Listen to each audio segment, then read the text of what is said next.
Welcome back to Great Day. The daylight hours are growing longer and the weather is thankfully turning warmer, which means it's time to dust off those bikes and take an adventure along the beautiful Katy Trail. Don't have a bike? No problem. There's a shop in Defiance that has everything you need for your Katy Trail journey. Please welcome Todd White with Katy Bike Rental and Shuttle to Great Day. Todd, so good to see you, sir. Good to be on.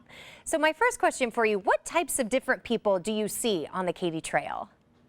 So we get a lot of families that'll come out, and that's a nice thing that they can do entirely as a family rather than an indoor type experience. And a lot of retirees and a lot of people that are kind of reintroduced into cycling. We saw a lot of that after COVID last year. Rather than ride a stationary bike at the gym, which you couldn't do, they're coming out riding the trail. So a lot of new customers. And that's great. It sounds like a lot of different people. So my question also for you, what type of cycling experiences are available to riders? I would say it falls in three primary categories. The first are the day trippers. They'll come out, rent a bike from us, ride down to Augusta, down to Good News Brewing, or down to the wineries, have lunch, and then ride back. Then there's also the weekenders, which will come out. Maybe they'll ride one way, spend the night in Augusta, or out in Washington, or out in Herman, and then ride back. And then there's a third type that have like week-long packages.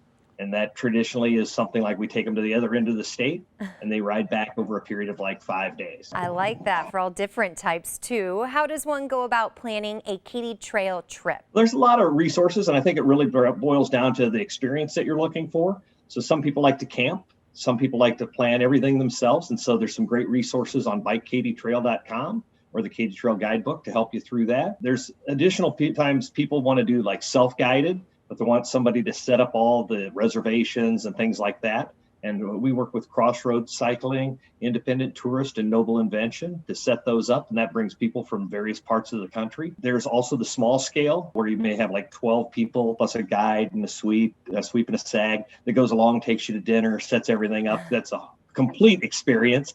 And we do that with Crossroads, and we also do that, some of that ourselves, or Fit for Adventure is another partner with us. And then there's this big scale ones like Road Scholar, which we can do 24 to 40 people.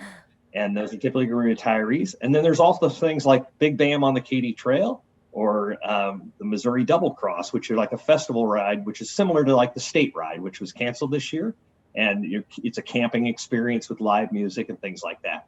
Todd, this sounds so cool. And for more information or to plan your own biking adventure on the Katy Trail, visit bikekatytrail.com. And while you're out there in St. Charles wine country, check out the Augusta Plein Air Art Festival going on right now. Head to augustapleinair.com to learn more.